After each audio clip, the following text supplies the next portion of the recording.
Hello, hello. This is the media stage coming to you from Voice and AI 23.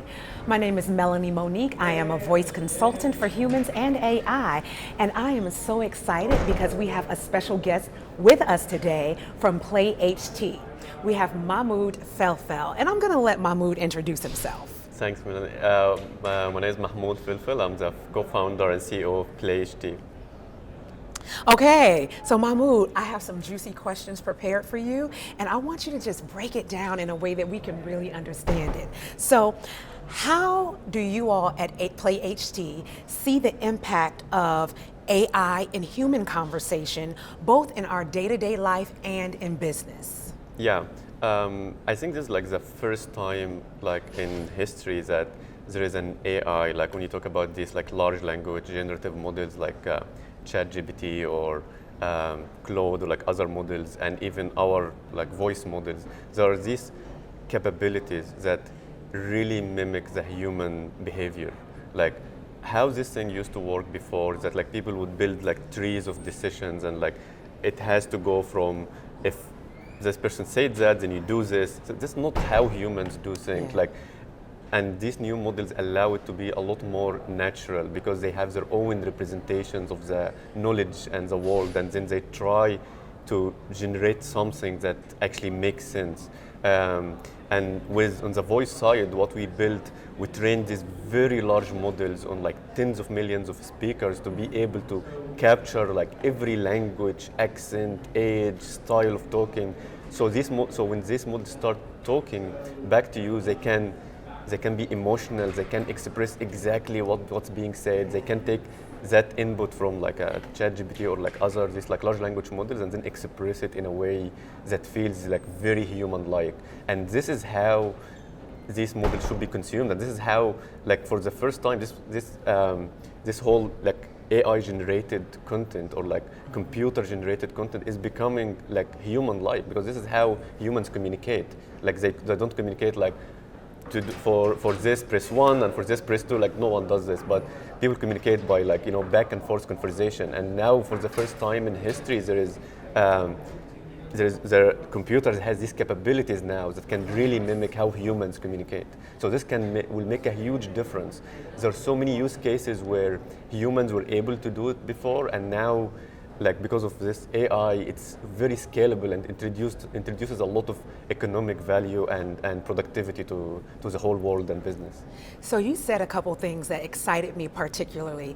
You mentioned that you all have trained on a large data set, so many different voices, so many different emotional expressions, which excites me personally. But what I want to ask you is, what are the real benefits of human-like emotional experiences or expression during the chatbot experience? Yeah. I mean, see, like, in those, like, when you think about a chatbot, like the other side of this is not another chatbot; it's a human. Mm-hmm. And the way humans communicate with each other is like they have their own emotions. Like, imagine you are on a call, and I don't know, you had an accident, and you're calling your insurance or something. Like, it doesn't make sense that the thing on the other side, hi sir, like how are you? Be like very cheerful, like, Yes. Right? Like, but this is what the case today with like most chatbots. Like there is no context of like what's happening. But now with these models, now you can see like how the other person is talking, and you can react to that. You can really feel like the other side is being connected to the human being. So I think these emotions are very important to give like a human-like experience and connect with the other side who's talking with that chatbot. And I think that will make a huge difference. And there's so many use cases now, and that's what I was saying earlier, like only humans can handle these use cases, because just if you put a bot there, humans will be totally turned off from the conversation. Mm-hmm. But now with these new capabilities and human-like experiences and voices, like computers can do that now and can do it at scale that was just never possible before. Great. What do you say to the person that says, no, bots should not sound human-like? They should not have that level of emotional expression. What's your take on that? I mean, I think it's a step in evolution. Like when you think about, so we have been like as like a technology industry have been improving these tools. What's different about bots compared to what computers when they came, and or calculators even, right? Like when I mean, some people were saying actually calculators will make us dumber, but like this didn't happen. Like, but these tools just make us more productive, and I think this is just another tool that will make humans more productive and just taking more of like the like parts of the jobs or assisting even humans in parts where it's really hard to scale and really hard to. I mean, there are many use cases now, even like either in gaming or in calling or like otherwise, or even like just recording a voiceover. It's like it's just so hard, and like people have to go sit in a studio or like have like, or you have to wait on the phone for like half an hour or stuff like this. But now with these things, you can have experiences that was just never possible before. So I think it is like a clear evolution, and people who are saying no to a technology like this, eventually they will come around to like this has to be the future, and this is a progress, like similar to so many like technological advances that happened in the past, like from computers to the internet to the iPhone to. So this is just like another step forward for the humans' productivity and like usage of technology. So, talk about industry evolution. Every industry is impacting other industries, and one industry that might be a little timid when it comes to the technology that you all have at Play.ht is the voice acting industry. So, will Play.ht, or can even Play.ht and its technology put voice actors out of business?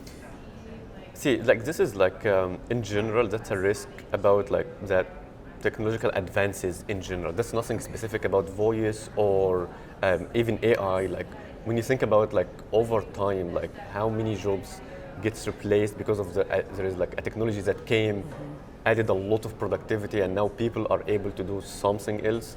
Like, but also usually these things create more jobs. So I don't think like most people have, or like even anyone in the industry have yet the understanding of the jobs that can be created from this current wave of technology. But from our side, like to come like back to what we're building, we are actually trying to support voice over actors. We're working with many platforms who now host like marketplaces for voice over acting and that stuff. We're offering them the service for voice over actors. So a voice over actor can generate actually more revenue through us, can clone his voice and use us to have more customers at the same time, being able like be the person in the middle that's controlling all of that. And we're working with like many of these, and I think many of them are like pretty happy using our platform, generating more revenue, getting more clients, being able to scale themselves beyond just their own voice. And so, but I think eventually maybe like some of the jobs will be impacted, which is I think a natural thing to happen when such like a big changes in technology, like or like a step change like this happens. So the voice acting industry can definitely benefit from For sure. the technology. Can you talk to us about some other verticals that could benefit from the technology that you're creating? I think so. What's happening now, like this is democratizing like content creation to a big extent. So we have like two products. We have one on the voice over side where people using this for like marketing videos, e-learning videos, all of that. And those people, they don't have to be to sit in a studio and record or do that anymore. Like they just can come and like can create all of this like professional content on our platform, or on the other side, which is like something we're very excited about, in the conversational side, where verticals like in healthcare, in calling, and like podcasting, and this like our like the latest model we just released recently, which was just trained on conversations. It's just focused on like really being human-like, being emotional, like carrying the conversation like as if it was a human, with emotions and everything. And that opens up a lot of opportunities in from I was saying like podcasting, in like gaming, calling, and like customer support, sales, like all of these type of conversations. Yeah. That's great. So I'm seeing it has a plethora of use cases, and it brings something to my mind, ethics. Ethics is so important, and so can you talk to us about the risk, like the risk that might be involved in using synthesis models and a platform like yours? Yeah, I mean, definitely, like, again, like any other, technological like advances, like if you look at like social networks when they came, there's a huge value of like connecting people and people like running their businesses and then, but then also there was like some negative stuff of like mass, like misinformation or like stuff like this, and with something like this, there are people who are trying to misuse it for sure. And it is now the responsibility of the community and the companies like us and others to try to mitigate the risk and try to build tools to avoid this as much as possible. You can never like be like 100% safe, like, but the more you try to mitigate this risk, the more this can be deployed safely and actually be beneficial to more people. And we're trying to do this. We have tools to detect like fake content. We have them even for free. Anyone can use them on our website. We have moderation tools in place. Like if anyone is trying to use our tools to create, I don't know, like threatening content or like any type of content that might be like, used in like in an abuse use case, we block these users and we block these voices right away. So we're trying to do like as much as we can to avoid and like to mitigate these risks. And it is like it's a continuous thing. It's like a battle between that will continue. We will keep improving on the mitigation side, and there will be people who are trying to work around this and build things that can still abuse the technology. But I think this is how it will continue. You will never be able to reach the 100% safety, but at least you need to do as much as you can to protect your users and to mitigate the risks of this technology. That's right. So a few final questions. So is your platform B2B or B2C? So we are mainly B2B. We have like so many companies and teams using us, but we are open to everyone. We have like so many YouTubers and like so many individuals who also use our platform.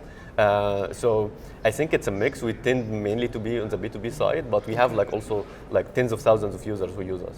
Okay, in some of the sessions earlier today, we talked about how even many execs at these top enterprise companies, they do not understand AI. Right? So I have a challenge for you, Mahmoud. I want you to look directly into that camera and I want you to break it down as simple as possible. What is Play.ht and how will it benefit their companies? Yeah, so Play.ht is a platform that provides AI voices, like human-like, like truly human-like AI voices. You can design your voices, you can clone any voice from like 20 seconds of speech, and these voices then you can use in real time through our API for many use cases. If you have like a conversational use case for calling, for media creation, for podcasting, for gaming, for like any use case where you would use a human voice, this is like the right platform to replace that voice with an AI-generated voice that is human-like, that can be scalable and introduces a lot of productivity to your company. Well, Mahmoud, thank you so much for joining us on the media stage, and look forward to more positive interviews right here from Voice and AI. I'm Mellini Monique from Vocal Culture Garden. Thank you so much.